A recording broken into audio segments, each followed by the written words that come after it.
Assalamualaikum warahmatullahi wabarakatuh. Hari ini kita akan kembali mempelajari tentang kinematika. Di pertemuan sebelumnya kita telah mempelajari tentang beberapa konsep yang telah dibutuhkan untuk memahami kinematika. Di pertemuan sebelumnya kita telah, atau di part 1 kita telah membahas sampai di kelajuan.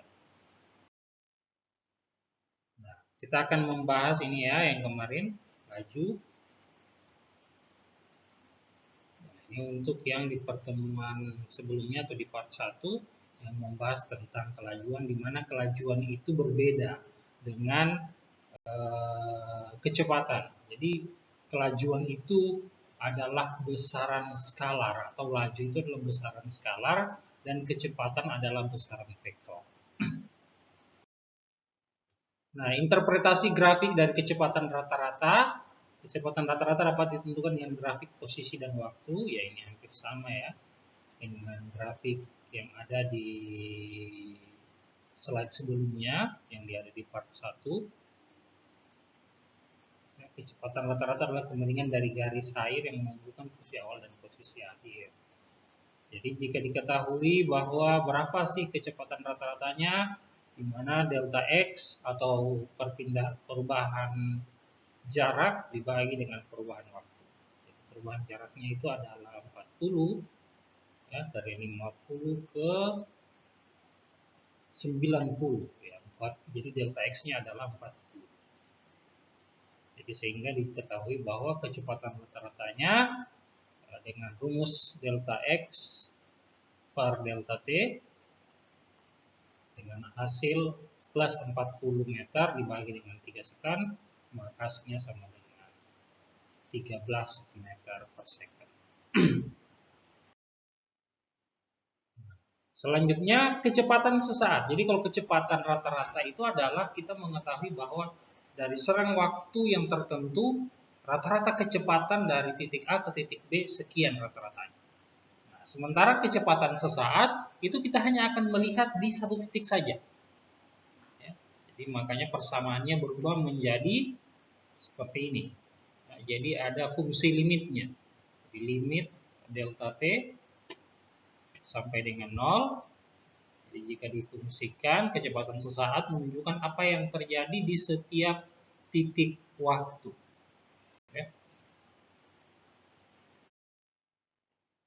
Kecepatan tetap sama dengan kecepatan konstan. Jadi kecepatan tetap atau 50 km per jam rata ya, atau semua di setiap titik sama 50 km per jam itu disebut dengan kecepatan konstan.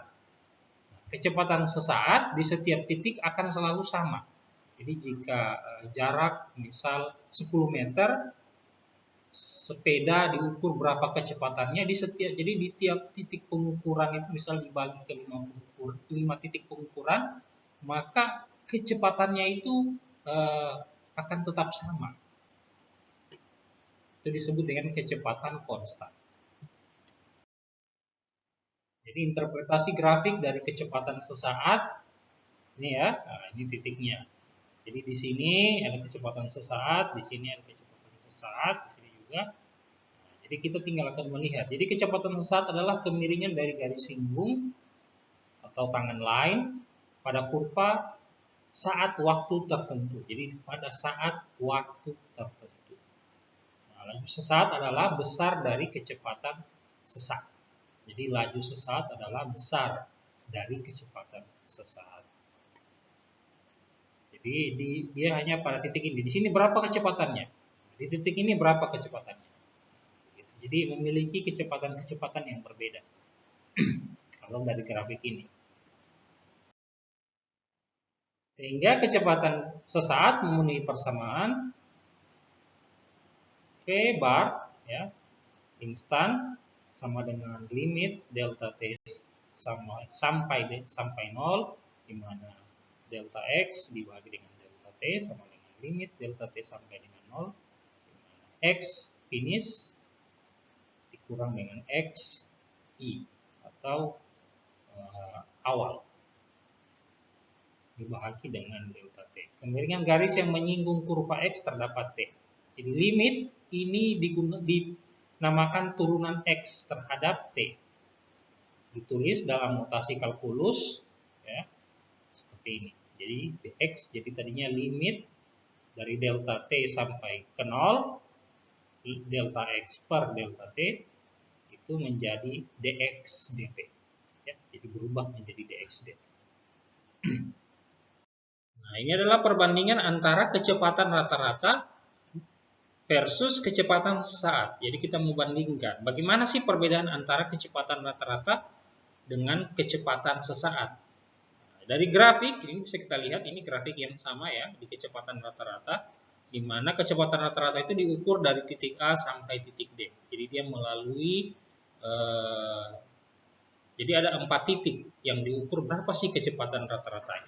Nah, sementara kecepatan sesaat itu hanya ada di satu titik saja, yaitu di titik B. Nah, sementara jadi kita lihat di sini tadi, kecepatan rata-rata itu diukur dari 4 titik atau bahkan lebih. Ya. Nah, sementara kecepatan sesaat itu hanya di satu titik saja, yaitu di sini titik B.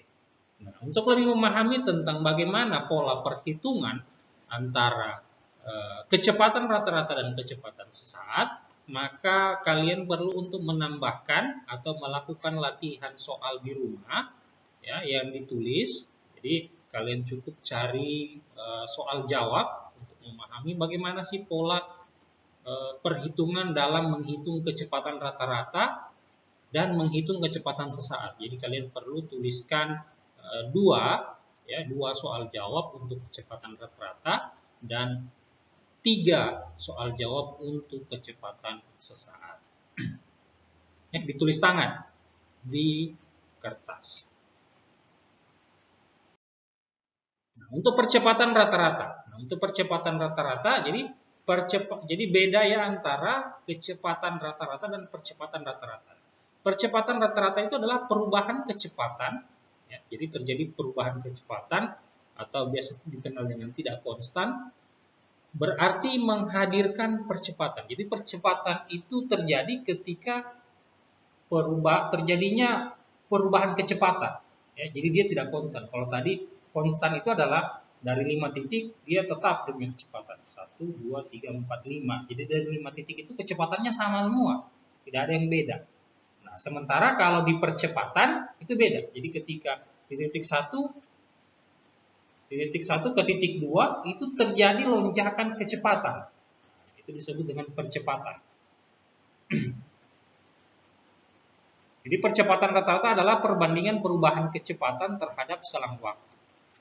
Jadi kalau dia disimbolkan dengan ini ya, dia punya rumus atau persamaan di mana A rata-rata sama dengan delta V per delta T, di mana delta V itu merupakan perubahan dari kecepatan akhir dikurangi dengan kecepatan awal dibahagi waktu yang dibutuhkan untuk melakukan perubahan kecepatan tadi.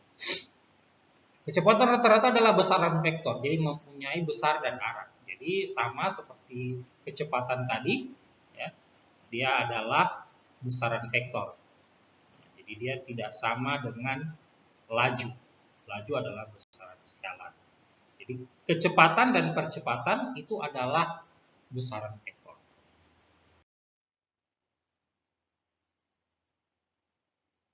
Ketika tanda dari kecepatan dan percepatan sama, laju bertambah. Ketika tanda dari kecepatan dan percepatan berlawanan, maka laju berkurang. Nah, ini adalah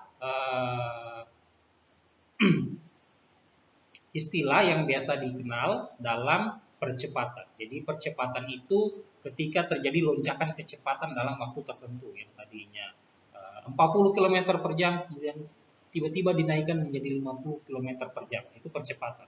Nah, sementara lawannya adalah ketika 40 km per jam diturunkan menjadi 30 km per jam, maka itu menjadi perlambatan. Dengan satuan adalah meter per second kuadrat ya, dalam satuan internasional. Sementara untuk CGS dia pakai cm per second kuadrat atau menggunakan YSA untuk Ukraina, dan Ukraina itu feet per second kuadrat. Jadi tadi kecepatan sesaat ada, percepatan sesaat juga ada.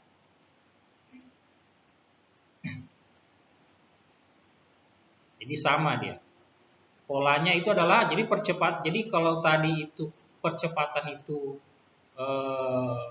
terjadinya lonjakan secara drastis. Nah, sementara kalau di percepatan sesaat hanya di satu titik terjadi percepatan. Nah, kalau tadi kecepatan sesaat adalah di satu titik terjadi lonjakan di satu titik diukur satu kecepatan, makanya kecepatan sesaat. Kalau ini percepatan sesaat.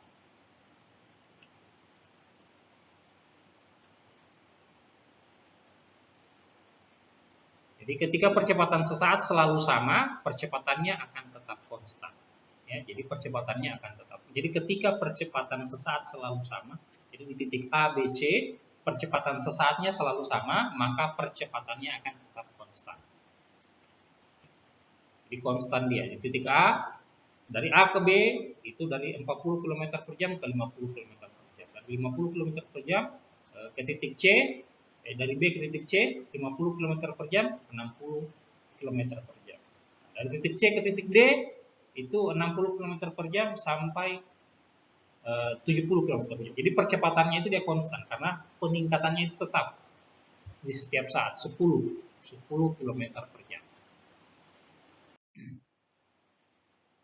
Ini interpretasi dari grafik dan dari percepatan. Jadi percepatan itu dilihat berdasarkan dua grafik, ya, dua sumbu, yaitu sumbu x-nya itu adalah waktu dan sumbu y-nya itu adalah kecepatan.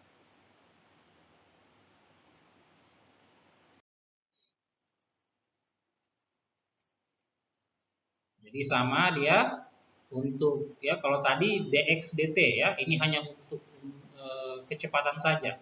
Ketika limit dinamakan turunan v terhadap t. Ya, kalau tadi dia dv per dt hanya untuk jarak terhadap waktu pada kondisi tertentu, di mana limit delta t sampai dengan 0 itu delta v per delta x per delta t tadi itu adalah dx per dt. Yang ini ya. Nah, sementara begitu dia di sini di percepatan dia menjadi dv per dt. Atau persamaan akhirnya menjadi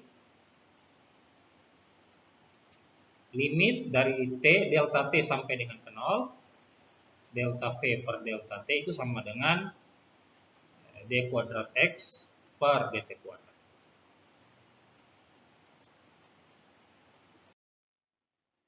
Nah, ini hubungan diferensiasi antara integrasi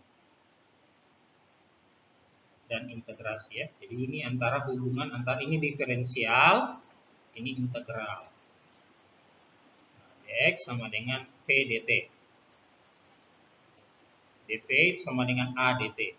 Jadi dx per dt sama dengan v, di mana dx sama dengan v dt, ya. Jadi dioperasikan jadi dx per dt, atau delta x, ya, itu menjadi integral dari T1 ke T2 v dt. Ini hubungan antara diferensiasi dan integrasi. Begitu juga untuk percepatan.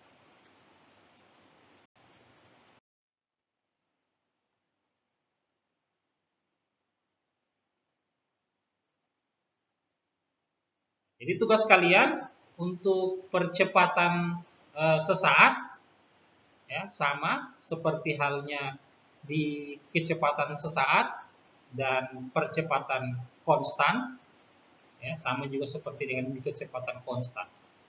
Jadi 3 untuk percepatan konstan dan 2 soal untuk percepatan sesaat. Ya, untuk memperlancar pola perhitungan yang kalian miliki di rumah. Bagaimana dalam mengolah atau menghasilkan hasil hitung dengan menggunakan persamaan percepatan konstan dan percepatan sesaat. Ya, jadi sekian ya tentang konsep-konsep GLBB, ya, yang dimana dan GLB, dimana itu terdapat kecepatan sesaat, kelajuan atau laju, kecepatan rata-rata, percepatan rata-rata, dan percepatan sesaat. Jadi tolong tugasnya itu untuk dikerjakan agar supaya bisa melatih kemampuan berhitung kalian dalam menggunakan persamaan-persamaan yang ada kaitannya dengan kinematika, khususnya untuk percepatan dan kecepatan. Mungkin itu saja dari saya. Semoga apa yang saya sampaikan hari ini bermanfaat. Assalamualaikum warahmatullahi wabarakatuh.